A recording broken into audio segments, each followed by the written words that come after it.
Hello everyone, আমি সাদমান। আজকে আমরা স্প্যাগেটি বানাবো। এটা ইটালিয়ান একটা ডিশ। এটা খুবই মজার একটা আইটেম। আমরা প্রায় এটা রেস্টুরেন্টে খাই। আজকে আমরা এটা নিজেরা বাসায় বানাবো। সো চলেন আপনাদের সাথে রেসিপিটা শেয়ার করি।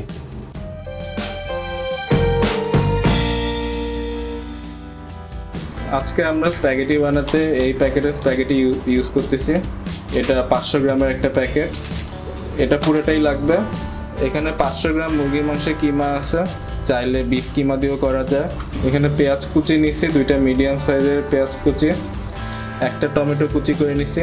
এখানে একটা বড় রসুনের 3 কোয়া কুচি করে নিছি। আর এখানে 2 টেবিল চামচ olive oil, 1 cup tomato sauce, স্বাদ মতো লবণ, এখানে হাফ চা চামচ ব্ল্যাক পেপার আর হাফ চা চামচ অরিগানো আছে, তারপর একটু ধনিয়া পাতা আর 5টা কাঁচামরিচ কুচি। আমরা এখন ফার্স্টে একটা পাতিলে পানি গরম করে নিলাম। এখন এর মধ্যে দিচ্ছি 1 চা চামচ লবণ। এখন এই স্প্যাগেটি ফুটন্ত পানিতে ছেড়ে দিব এইভাবে। ওয়াও,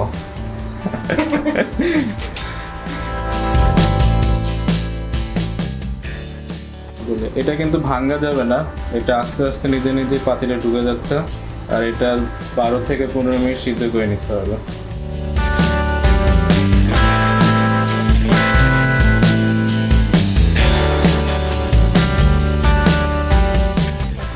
তো 12 থেকে 15 মিনিট পর এরকম নরম হয়ে আসলে বোঝা যাবে সিদ্ধ হয়ে গেছে। সাবধানে। ঠান্ডা পানি দিয়ে ভালো করে ঠান্ডা করে নিতে হবে। এখন প্রথমে একটা প্যানে অলিভ অয়েলটা ঢেলে নিচ্ছে। তারপর এর মধ্যে রসুন কুচিটা দিয়ে দিচ্ছে আর পেঁয়াজ কুচিটা দিয়ে দিচ্ছে।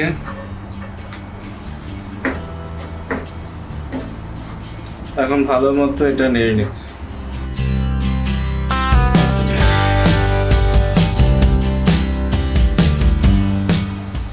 এখন এর মধ্যে মাংসের কিমাটা দিয়ে দিব।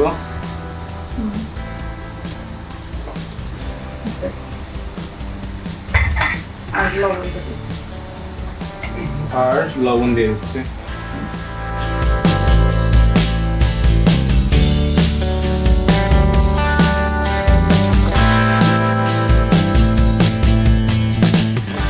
ভালো মতো নাড়তে হবে, কিমাগুলো লেগেছিল, ছাড়াই নিতে হবে। এর মধ্যে এখন দিয়ে দিচ্ছি টমেটো কুচি, এই যে কাঁচামরিচ আর কাঁচামরিচ। স্পাইসি হবে। সো 2-3 মিনিট ভাজা হয়ে গেছে। এখন হলো সবচেয়ে মজার পার্ট, টমেটো সস। ওয়াও, সুন্দর লাগতেছে দেখে।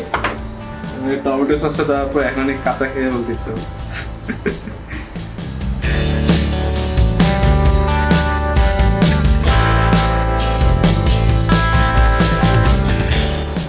একটু পানি নিয়ে আস। পানি লাগবে? হ্যাঁ। এখন এর মধ্যে 1 কাপের মধ্যে পানি দিয়ে দিচ্ছি।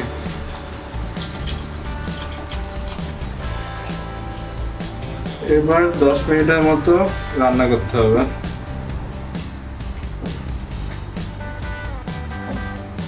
এর মধ্যে এখন যে ব্ল্যাক পেপার আর অরিগানো রাখছিলাম সেটা দিয়ে দিচ্ছে। আমি কি লবণ লাগবে?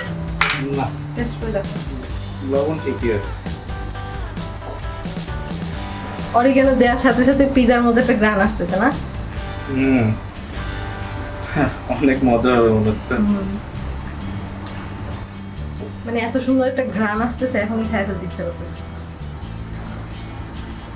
আর একটু হোক। ওকে।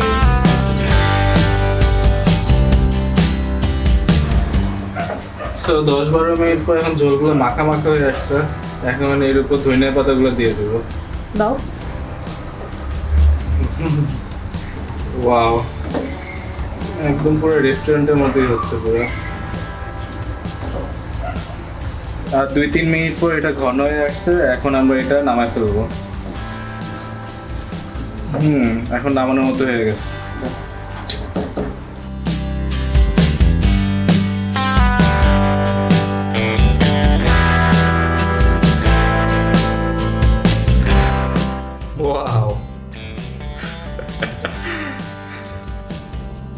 এত ইয়ামি লাগতেছে।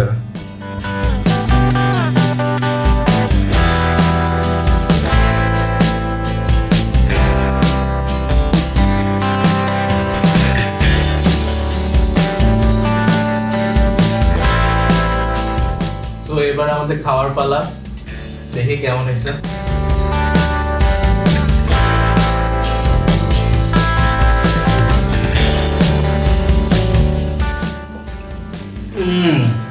অনেক মজা হয়েছে, মানে রেস্টুরেন্টে আমরা যেরকম খাই ওরকমই লাগতেছে পুরা। এটা খুবই মজা হয়েছে, আপনারা সবাই এটা বাসায় ট্রাই করবেন। আর এটা কেমন লাগলো এটা আপনারা কমেন্ট করে জানাবেন। আর আপনারা এটা বানালে আমাদের গ্রুপে অবশ্যই শেয়ার করবেন, আমাদের গ্রুপের লিঙ্ক ডেসক্রিপশনে দেওয়া থাকবে। আর আমাদের চ্যানেলটা অবশ্যই সাবস্ক্রাইব করবেন। আল্লাহ হাফেজ। হ্যালো এভরিওয়ান, আমি সাদ। আমরা রেডি কেমন? মজা। গপ গপ করে খাবো এখন আমরা।